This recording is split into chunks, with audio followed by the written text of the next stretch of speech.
थोड़ी देर पहले ही देश भर के करोड़ों किसानों के बैंक खाते में पीएम किसान सम्मान निधि के 20,000 करोड़ रुपए पहुंचे हैं। अभिनंदन करता हूं। प्रधानमंत्री जी ने किसान सम्मान निधि प्रारंभ की, लेकिन आपने नमो शेतकरी सम्मान योजना के नाम से 6,000 रुपए पर 6,000 रुपए और किसान को दिए। ये हिंदुस्तान में एक मिसाल है। मैं महाराष्ट्र सरकार का, देवेंद्र जी का अभिनंदन करता हूँ। यहाँ 12,000 रुपए मिलते हैं। अब बड़े किसानों की बड़ी बात नहीं हो सकती, लेकिन छोटे किसानों की जब जरूरत पड़ती है कि 12,000 रुपया वरदान बन जाते हैं। किसान क्रेडिट कार्ड पर कम ब्याज पर कर्जा किसान को देने का काम आज पूरे देश में प्रधानमंत्री नरेंद्र मोदी जी के आशीर्वाद से हो रहा है। और केवल इतना ही नहीं, अगर संस्थागत ऋण कृषि पर देखें तो पुरानी सरकारों के जमाने में जो कभी 7 लाख करोड़ हुआ करता था, आज बढ़ के 25 लाख करोड़ रुपया तक पहुंच गया है। अगर फर्टिलाइजर सब्सिडी देखें, मुझे ये कहते हुए गर्व है, जब शरद पवार जी कृषि मंत्री हुआ करते थे तो कृषि मंत्रालय का बजट था 23,000 करोड़ रुपया, लेकिन आज है 1,27,000 करोड़ रुपया प्रधानमंत्री नरेंद्र मोदी जी ने किसानों के कल्याण के लिए दिया है। अब इसमें फर्टिलाइजर नहीं है, 1,94,000 करोड़ रुपए की सब्सिडी यूरिया, डीएपी जैसे फर्टिलाइजर पर मोदी सरकार देने का काम कर रही है। 45 किलोग्राम का जो पैक यूरिया का आपको 266 रुपया में मिलता है, उस पर 2,100 रुपया नरेंद्र मोदी सब्सिडी देते हैं। भारत सरकार सब्सिडी देती है तब मिलता है। वैसे डीएपी पे जो 50 किलोग्राम की एक बोरी मिलती है, 1,083 रुपए आपको कीमत पड़ती है, लेकिन उस पर भी 1,350 रुपया सब्सिडी नरेंद्र मोदी और भारत सरकार देती है। पिछले 10 साल में 12 लाख करोड़ रुपए की सब्सिडी अगर दी है खादों पर, तो नरेंद्र मोदी जी की सरकार ने दी है। मैं उन सब चीजों के बहुत विस्तार में नहीं जाना चाहता, लेकिन इससे लागत कम होती है। प्रधानमंत्री फसल बीमा योजना, अगर नुकसान हो जाए तो नुकसान की भरपाई करने का काम। और देवेंद्र जी, एक बार फिर आपको बधाई, आप तो 1 रुपया में ही फसलों का बीमा कर रहे हैं। ऐसी सरकार मैंने कहीं देखी नहीं है जो कहे किसान केवल 1 रुपया देगा, बाकी किसान के हिस्से की राशि अगर देगी तो महाराष्ट्र की सरकार देगी। और केंद्र सरकार अपना हिस्सा देती ही है ताकि किसानों के ऊपर बोझ ना पड़े। और पिछले दिनों आपने बताया कि जब कभी भी किसान पर संकट आया तो कैसे प्रधानमंत्री फसल बीमा योजना का लाभ किसानों को मिला है। एमएसपी पर खरीदी के रिकॉर्ड है, 2 गुनी एमएसपी की कीमत भी की है, एमएसपी की दरें बढ़ाई भी है, और दूसरे खरीदने में भी कोई कसर नहीं छोड़ते।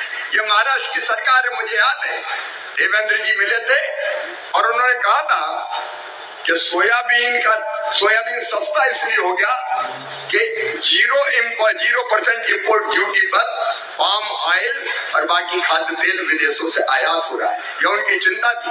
उन्होंने उनकी चिंता से केंद्र को अवगत कराया, मुझे अवगत कराया, और मुझे कहते हुए खुशी है तभी प्रधानमंत्री जी के नेतृत्व में केंद्र सरकार ने फैसला किया कि 0% नहीं, इफेक्टिव 27.5% इंपोर्ट ड्यूटी लगेगी, ताकि किसान जो सोयाबीन उत्पादक किसान है उसको लाभ मिल सके। ब्याज पर एक्सपोर्ट ड्यूटी 40% थी, 40% से घटा के 20% करने का काम अगर हुआ तो देवेंद्र जी की पहल पर माननीय नरेंद्र मोदी जी के नेतृत्व में हमने काम किया। किसान भाइयों, मैं आपको विश्वास दिलाता हूँ, कृषि भारतीय अर्थव्यवस्था की रीढ़ है और किसान उसके प्राण है, किसान उसकी आत्मा है, और किसानों की सेवा हमारे लिए भगवान की पूजा जैसी है।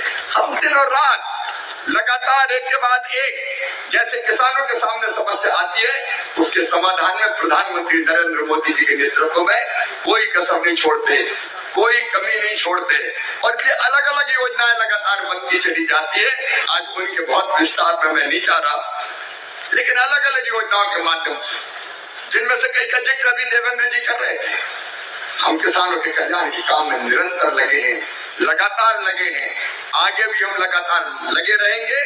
लेकिन इसके साथ एक निवेदन मैं जरूर आज किसान भाइयों से करना चाहता हूँ। प्रधानमंत्री जी की तलब है उनका सोच है कि किसान का उत्पादन भी बढ़े लेकिन धरती आने वाली पीढ़ियों के रहने लायक भी बचे। और इसलिए एक प्राकृतिक कृषि मिशन जिसकी चर्चा देवेंद्र जी भी कर रहे थे, उन्होंने प्रारंभ किया है।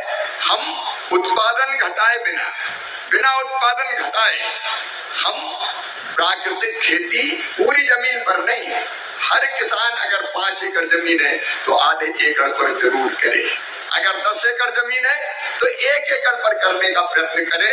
और मैं दावे के साथ कहता हूँ, ये अकेला मैं नहीं कह रहा, वैज्ञानिक कह रहे हैं कि विधि पूर्वक अगर प्राकृतिक खेती की जाए तो उत्पादन घटता नहीं है, कई मामलों में उत्पादन बढ़ और जाता है और फसल की जो गुणवत्ता है, चाहे फल हो, सब्जियां हो, अनाज हो, गुणवत्ता तो कई गुना ज्यादा बढ़ जाती है। बड़ी तोहफा बड़ी घोषणा लेकर फिर से आ चुके हैं। एक और वीडियो के माध्यम से आपको जानकारी जो है देंगे। एक और बार किसानों के खाते में फिर से 2-2 हज़ार रुपये की राशि अलग से जाएंगे। पीएम किसान सम्मान निधि की 21वीं किस्त, उसके बाद और एक और तोहफा या बोनस, यहाँ पर जो है बोनस तो मिलेंगे आपको पीएम किसान सम्मान निधि के रूप में। और उसके बाद भी आप लोगों को फसल बीमा की दूसरी किस्त भी जल्द ही देखने को मिलेंगे। साथियों, इस वीडियो में आपको जानकारी जो है हम लगातार देंगे, तो वीडियो को आप अंतिम तक देखिएगा और सब्सक्राइब नहीं किए हुए तो सब्सक्राइब कर लीजिएगा। दिवाली के शुभ अवसर पर आपको मिल सकते हैं पीएम किसान सम्मान निधि की 21वीं किस्त की राशि के तोहफा, बड़ी तोहफा आप लोगों को दिवाली के पावन अवसर पर आप लोगों को देखने को मिल सकते हैं साथियों।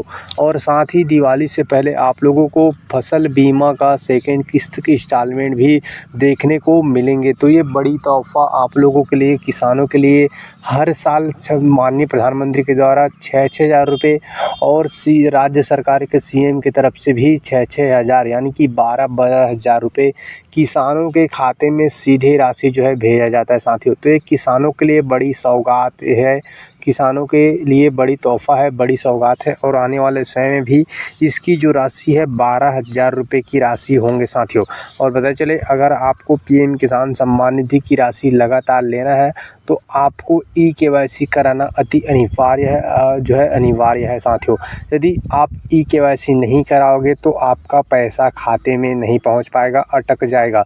इसलिए आप जो है ई-केवाईसी कराना बिल्कुल भी मत भूलिएगा। ई-केवाईसी कराना अति अनिवार्य है साथियों।